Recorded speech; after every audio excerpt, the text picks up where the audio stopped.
If you follow me forever. I promise to always never say. If you follow me forever.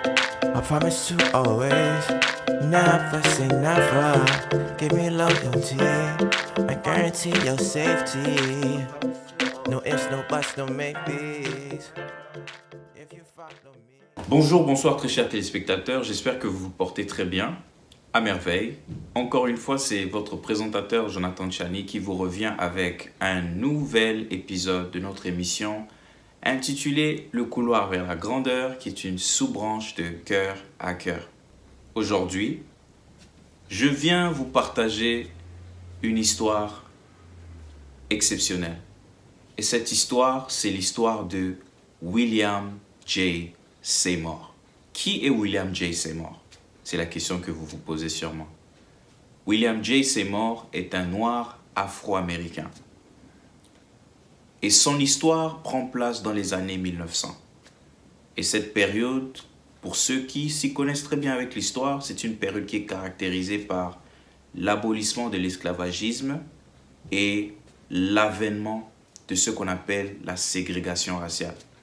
Et c'est durant cette même période que nous avons des grandes personnalités afro-américaines telles que Rosa Parks, Martin Luther King, Malcolm X. Ils sont tous nés de ce mouvement-là qui était en fait une réponse positive à cette ségrégation raciale qui avait consumé les États-Unis pendant longtemps. Et William J. Seymour, son histoire prend place dans cette période-là. Il s'est retrouvé dans un contexte social où les toilettes étaient assignées aux blancs et vous aviez d'autres toilettes qui étaient assignées aux noirs. Vous aviez des restaurants dans lesquels les noirs ne pouvaient jamais rentrer. Et que dire des écoles? C'était pratiquement la même chose. Dans les écoles, dans une classe, parfois vous aviez certaines écoles où les noirs n'étaient même pas permis. Et pour des écoles publiques, par exemple, ils devraient mettre en place un certain système pour éviter qu'il y ait ce contact-là entre les noirs et les blancs. Donc c'est le système qui consumait cette période-là. Mais mon focus n'est pas plus sur la ségrégation raciale. Mon focus se tourne plus sur la personne de J. Seymour. J. Seymour était fils d'un ex-esclave.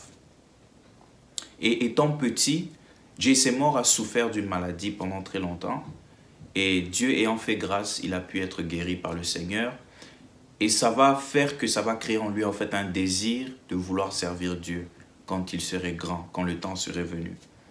Et en grandissant, il va connaître ce que il va déterminer comme un moment très déterminant de sa vie parce qu'il va expérimenter un accident. Et cet accident va faire qu'il va perdre l'usage de son œil gauche, qui est œil droit dans votre cas, vous qui me regardez, c'est votre œil droit, moi c'est mon œil gauche. Et suite à cet incident, il va se décider que le moment est venu pour lui de servir Dieu. Et la première chose qu'il va faire, c'est qu'il va décider de se rendre dans un collège afin qu'il puisse être enseigné la parole de Dieu. Et à sa grande surprise, vu que dans sa tête, il se disait que je vais dans un collège chrétien. Donc, il ne s'attendait pas à ce qui se passait dans le monde avec la ségrégation raciale se retrouverait aussi dans un contexte chrétien. Parce que pour sa part, il se disait, comme Paul dit, en Christ, il n'y a ni juif, ni païen, ni païen. Nous sommes tous un seul et même corps. Alors, en se rendant dans ce collège, il sera très choqué de voir le déroulement de certaines activités. Étant noir, ça va faire que pour assister aux cours, alors que les autres seront en classe, William J. Seymour devra commencer à participer en cours via la fenêtre. Imaginez-vous un peu, si je devrais prendre en compte peut-être le soleil, s'il faisait peut-être chaud, ou bien s'il pleuvait peut-être à l'extérieur, ce sont des possibilités aussi qu'on peut envisager. Essayez un peu de vous imaginer. Vous êtes élève dans une école et à cause de votre couleur de peau, votre professeur vous dit « Je suis désolé, vous ne pouvez pas assister en cours, en classe. Vous devez assister aux cours de l'extérieur. » Et si jamais il se mettait à pleuvoir et que vous aviez vos cahiers, ce ne sont pas vraiment des conditions que personnellement vous pouvez accepter. C'était le même cas pour William J. Seymour. Alors au bout d'un moment, il va se lasser un peu de cette situation et il va décider de mettre fin à son séjour là-bas. Mais la bonne nouvelle, c'est qu'il était très brillant. Alors quand une opportunité pour lui de prêcher l'évangile s'est présentée, il n'avait pas les moyens financiers pour se déplacer. Alors c'est un groupe d'étudiants de classe qui pourront mettre ensemble, réunir un certain montant pour lui permettre de faire ce déplacement-là vers cette nouvelle opportunité qui pourra, qui sait, peut-être lui permettre d'envisager un avenir dans son service avec le Seigneur. Et finalement, il a pu se rendre à cette opportunité. Et à sa grande surprise, il est arrivé dans cette église. C'était une église qui était dirigée par une femme qui servait Dieu, une femme blanche. Et il va commencer à prêcher l'évangile. Malheureusement, pour lui, son évangile était plus centré sur le Saint-Esprit. Et durant cette période-là, ce n'était pas quelque chose qui était beaucoup enseigné parce que les hommes étaient plutôt habitués à des grands hommes de Dieu tels que des John G. Lake. Vous aviez des hommes de Dieu comme... il y en a tellement. Alors, les enseignements sur le Saint-Esprit n'étaient pas trop accentués. Alors, les gens n'étaient pas très réceptifs à ça. Et en passant, juste après son service, il a eu déjà des menaces. Certaines personnes lui demandaient de partir. Mais Dieu étant bon, comme la Bible nous dit que nul ne peut ouvrir une porte que Dieu a fermée, tout comme nul ne peut fermer une porte que Dieu a ouverte. Et dans son cas, William J. Seymour, il y a une porte qui s'est ouverte pour lui. Et elle n'était pas peut-être aussi alléchante que l'église, mais c'était une sœur de l'église qui invitait William J. Seymour à prêcher cet enseignement-là sur le Saint-Esprit chez elle, dans sa maison. Et ça joint ce que les apôtres expérimentaient dans le livre d'Actes. Ils allaient de maison en maison. Et c'est comme ça qu'il y a le système de cellules. Ça commence dans la maison. Et de là, il va commencer à prêcher le Saint-Esprit. Et ce qui était drôle dans l'histoire que j'ai trouvé personnellement, c'est qu'il prêchait sur le Saint-Esprit, le parlait en langue, alors que c'est des choses que lui-même n'avait jamais expérimentées. Il croyait simplement en ça, mais il n'avait jamais expérimenté. C'était assez drôle pour ma part. C'était quand même assez drôle. Mais bizarrement, durant un de ces meetings, dans cette maison, pendant qu'il prêchait, il y a un enfant qui était là, qui a été rempli soudainement du Saint-Esprit. Ensuite, ça a continué. Il y a une autre dame aussi qui a été remplie du Saint-Esprit. Et avant qu'il ne se rende compte, c'était toute la pièce qui était remplie du Saint-Esprit. Et de là, ça a commencé. C'est de là que tout a commencé, le ministère de William J. Seymour. Et le move était tellement fort du Saint-Esprit que ça s'est tellement répandu. C'était des millions de gens qui venaient. Imaginez-vous un peu une grande foule dans une petite maison. Certaines personnes, si les gens se retrouvaient coincés comme des sardines, d'autres personnes se retrouvaient à la fenêtre, à l'extérieur. C'était fou ce qui s'est passé durant cette période. Le Saint-Esprit se mouvait et ça montrait simplement la soif que les gens avaient de connaître Dieu. Et juste après cette période, qu'est-ce qui va se passer? La maison sera devenue trop petite pour supporter tout le monde. C'est comme ça qu'ils seront obligés de se relocaliser vers un hangar qui se retrouvait sur l'avenue Azusa. Et c'est de là que va naître le terme, le réveil d'Azusa Street. Et la bonne chose avec ce réveil, et la raison pour laquelle il a pu attirer beaucoup d'attention dans le monde entier, c'est que c'était un réveil dans lequel on voyait des noirs et des blancs qui formaient un seul et même corps. Et ça a attiré l'attention de beaucoup d'hommes de Dieu, tels que John G. Lake, qui est lui-même physiquement venu voir en fait ce qui s'est passé dans Azusa Street. Il y a tellement d'hommes de Dieu qui ont pu être en fait bénis par ce qui s'est passé dans le réveil d'Azusa Street. Et c'est comme ça que dans son histoire, John G. Lake sera connu en fait au travers de cet événement et ce qu'il a pu expérimenter avec le Saint-Esprit. Mais comme dans toute histoire, il y a toujours les bons côtés et les mauvais côtés. La Bible nous parle des mauvais jours. Et John G. Lake, dans son histoire, il y a tellement d'événements qui se sont passés, qui auraient pu certes bien se passer, mais je pense que ça, pour notre part, ça peut nous servir d'enseignement. Alors, durant ces meetings, il y aura un autre homme de Dieu qui va venir, durant les meetings de John Gillet, qui va constater qu'il y avait trop d'abus, et il va constater aussi qu'il y avait beaucoup de manifestations sataniques. Et c'est là en fait que ça nous fait comprendre que dans toute chose, quand il n'y a pas la parole de Dieu qui est enseignée, il y a beaucoup d'abus qui peuvent se présenter. Et c'est ce qui s'est passé dans le meeting de William J. Seymour. Et l'homme de Dieu va présenter ça à William J. Seymour et va essayer un peu de le conseiller à veiller un peu sur ces choses-là. Mais William J. Seymour n'a pas pris les conseils de l'homme de Dieu en considération. Et beaucoup de personnes, depuis la situation, ont spéculé que non, William J. Seymour ne voulait pas prendre en considération les conseils de l'autre parce qu'il était raciste, il n'aimait pas les Blancs. Il y a tellement de spéculations qui ont été en fait débattues par rapport à cet incident-là. Mais la vérité, c'est que William J. Seymour est un noir. Si on doit mettre les choses un peu en perspective, que c'était un noir que Dieu avait choisi, que beaucoup de personnes n'étaient pas forcément d'accord avec, et il a expérimenté tout au long de son ministère les moqueries, les critiques, et ça, dans son cœur, ça a sûrement créé cette idéologie-là que chaque fois qu'un homme blanc vient lui faire des reproches, c'est simplement parce qu'il est simplement jaloux que Dieu ait choisi un noir et pas un blanc pour faire ces choses exceptionnelles. Mais je pense que c'est là où William J. Lake a failli quelque part.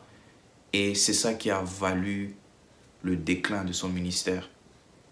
Et un autre incident encore va se passer. Il va se marier et la femme qui travaillait avec lui sera contre ça. Elle lui dira que tu te maries, le mariage ça peut être une distraction pour l'œuvre de Dieu. Jésus revient bientôt, on ne doit pas se marier parce que le mariage va nous distraire.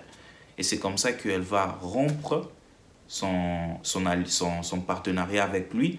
Elle va prendre ces personnes et elle va aller ouvrir un autre ministère qui existe encore jusqu'à aujourd'hui. Et c'est comme ça que le déclin de Azusa Street a commencé.